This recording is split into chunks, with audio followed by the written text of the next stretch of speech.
जय मसीह की। मेरा नाम है पास्टर राजेश केदारी। सबका इस वीडियो में स्वागत हो। यीशु मसीह आपको आपके फैमिली को आशीष करे। भाइयों बहनों, हम अंतिम दिनों के बारे में हम गौर करने वाले हैं।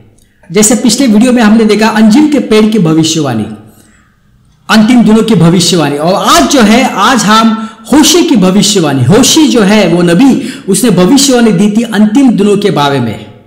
उसके बारे में आज हम गौर करने वाले हैं। भाई बहनों, जब बाइबल में भविष्यवाणी होती है तो आपको मालूम होना चाहिए कि यह भविष्यवाणी जो है वो पिडाओं के समय के लिए है या गुप्त आगमन के लिए है, या यह भविष्यवाणी मिलेनियम किंगडम के लिए है, यीशु मसीह के 1000 साल के शासन के लिए है। ये सब मालूम होना चाहिए। अभी ये जो भविष्यवाणी दी गई थी होशे से, ये दी गई थी जो पिडाओं का समय उसके बारे में दी गई थी। मगर इससे हमें रैप्चर का पता चलेगा। अगर -7 करेंगे, 7 साल करेंगे, तो हमें रैप्चर का हमें पता चलता है। ये भविष्यवाणी जो है होशे की, ये यहूदी लोगों के लिए है, क्योंकि यहूदी जो है वो पिडाओं के समय से जाएंगे, क्योंकि वो यीशु मसीह के ऊपर विश्वास नहीं करते। 2000 साल हुआ, एक राष्ट्र के रूप में इज़राइल ने यीशु मसीह का स्वीकार नहीं किया है। हाँ, एक सच्चाई है कि बहुत सारे लोग यहूदी जो है वो यीशु मसीह के ऊपर विश्वास करते हैं, मगर एक राष्ट्र के रूप में ज्यादातर लोग जो है वो यीशु मसीह के ऊपर विश्वास नहीं करते। इसलिए उनको पिडाओं के समय से जाना पड़ेगा, क्योंकि जो अविश्वासी है, जिनका उद्धार नहीं हुआ है, उनको पिडाओं के समय से जाना पड़ेगा, क्योंकि वो तो जब यीशु मसीह का गुप्त आगमन होगा तो वो ऊपर तो नहीं जाने वाले। तो यह भविष्यवाणी इसके बारे में है। आइए हम पढ़ते हैं वचन। हम जाएंगे यिर्मयाह 30:7। क्या लिखा है यहाँ पे? यह याकूब के लिए अत्यंत महत्वपूर्ण समय है, यह बड़ी विपत्ति का समय है। इस प्रकार का समय फिर कभी नहीं आएगा, किंतु याकूब बच जाएगा। तो यहां पे लिखा है कि देखो, ये जो पिडाओं का समय है वो किसके लिए है? बहुत सारे जो अभी प्रचारक कहते कि मसीह लोगों को भी जो है पिडाओं के समय से जाना पड़ेगा। गलत बात है। यहां पे क्या लिखा है? यह याकूब के लिए अत्यंत महत्वपूर्ण समय। आपको मालूम है कि परमेश्वर ने याकूब का नाम बदल दिया था, उसका नाम इज़राइल रखा था। तो ये जो है ये इज़राइल के लिए अत्यंत महत्वपूर्ण समय है। ये पिडाओं का समय, ये समय यहां पे लिखा है कि विपत्ति का समय है। और ये समय, इस प्रकार की जो का समय फिर कभी नहीं आएगा। वो बहुत ही भयानक समय होगा। मगर परमेश्वर की दया से यहां पे लिखा है किंतु याकूब बच जाएगा, यानी इज़राइल इन समय से बच जाएगा। वो पश्चाताप करेंगे, यहूदी पश्चाताप करेंगे क्लेश समय में, पिडाओं के समय में। वो यीशु मसीह के ऊपर विश्वास करेंगे, उनको पता चलेगा कि उन्होंने गलती की है। वो अपने पापों का पश्चाताप करेंगे और यीशु मसीह को जो है स्वीकार करेंगे। आइए अभी भविष्यवाणी हम पढ़ते हैं। होशे 6:1-2। आओ हम यहोवा के पास लौट आए, उसने आघात दिए थे वही हमें चंगा करेगा। उसने हमें आघात दिए थे, वह उन पर मरहम भी लगाएगा। 2 दिन के बाद वही हमें फिर जीवन की ओर लौटाएगा। तीसरे दिन वही हमें उठाकर खड़ा करेगा, हम उसके सामने फिर जी पाएंगे। देखो अभी यहां पे क्या लिखा है कि 2 दिन के बाद वह हमें फिर जीवन की ओर लौटाएगा। इसका मतलब क्या? यहूदी अभी जो है, जिसको स्पिरिचुअली हम कह सकते हैं कि वो मर गए हैं, क्योंकि वो यीशु मसीह के ऊपर विश्वास नहीं करते, उनका उद्धार नहीं हुआ है, इसलिए वो मरे हुए हैं अभी। मगर यहां पे लिखा है 2 दिन के बाद उन्हें फिर जीवन मिलेगा, और तीसरे दिन वह हमें उठाकर खड़ा कर देगा। अभी ये 2 दिन, तीसरा दिन, ये सब क्या है? देखो उसके लिए आपको और एक वचन पढ़ना पड़ेगा, और वो वचन है 2 पत्रस 3:3। पर प्यारे मित्रों, इस एक बात को मत भूलो, प्रभु के लिए एक दिन 1000 साल के बराबर है, और 1000 साल एक दिन जैसे है। यानी एक दिन का मतलब होता है 1000 साल, 2 दिन का मतलब होता है 2000 साल। भाई बहनों, तो अभी यहां से जो ये जो भविष्यवाणी की गई थी, 2 दिन के बाद वह हमें फिर जीवन की ओर लौटाएगा। अभी ये सब कब वो लौटाएगा? क्लेश काल में। पिड़ाव के समय में। तो अभी इससे हमें पता चल सकता है कि पिड़ाव का समय कब शुरू होगा, क्योंकि लिखा है 2 दिन के बाद, और तीसरे दिन वह हमें उठाकर खड़ा कर देगा, यानी वो वापस तीसरे दिन में यीशु मसीह की उपस्थिति में आएंगे। तो ये जो 2 दिन के बाद कह रहा है, ये क्लेश काल की बात है। तो क्लेश काल में वो पश्चाताप करेंगे, जो अभी यहूदी जो मरे हुए स्पिरिचुअली पश्चाताप करेंगे, यीशु मसीह के ऊपर विश्वास करेंगे, और यीशु मसीह जो है उनको माफ कर देगा।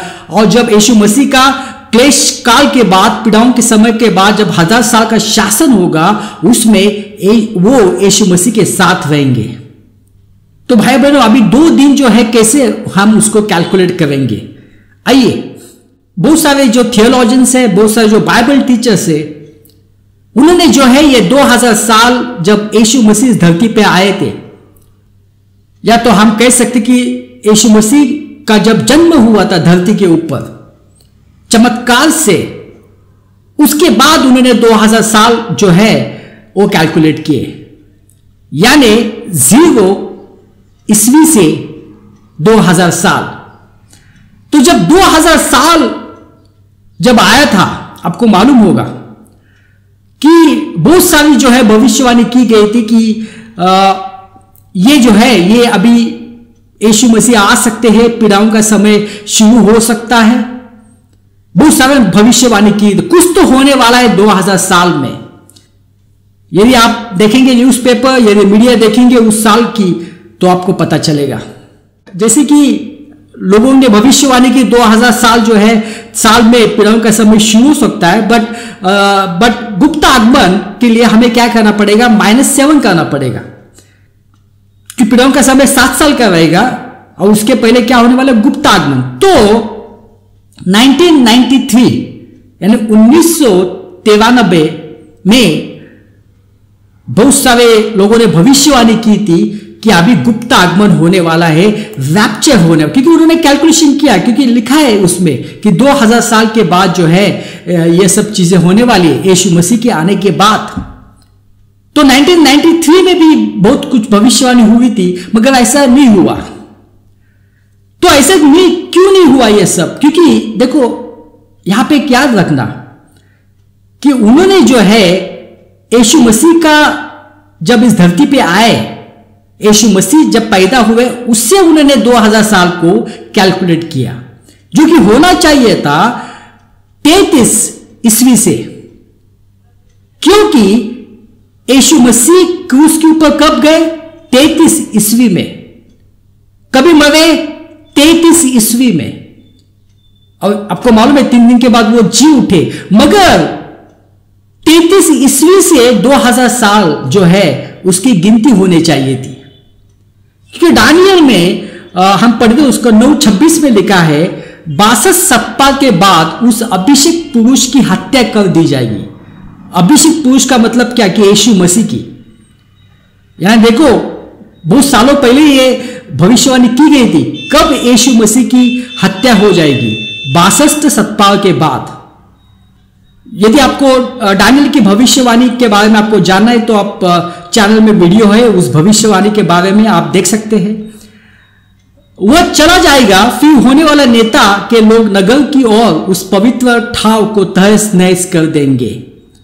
तो कहने का मतलब क्या कि यीशु मसीह जब वो मर गए 33 ईस्वी में, 33 ईस्वी में, उसके बाद से 2000 साल को गिनना चाहिए था। तो या उसके कैलकुलेशन हम देखते हैं। अभी 33 एडी को हम 2000 प्लस करते हैं, तो आंसर आ जाता है 2033। तो 2033 पीड़ाओं का समय हो सकता है।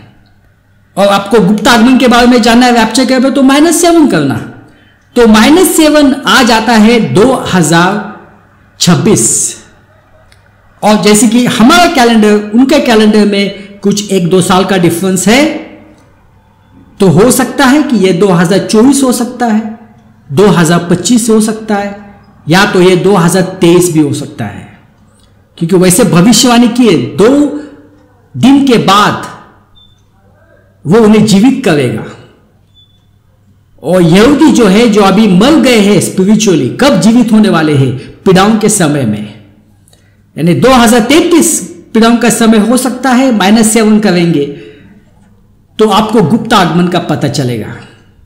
तो भाइयों बहनों, ये सब भविष्यवाणी से इतना हमें पता चलता है कि हम उसके बहुत नजदीक है।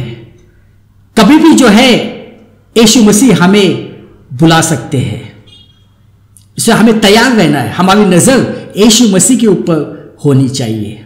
हम प्रार्थना करते, पिता परमेश्वर धन्यवाद देते हैं समय के लिए। यह सब प्रार्थना यीशु मसीह के नाम से करता हूं, आमीन।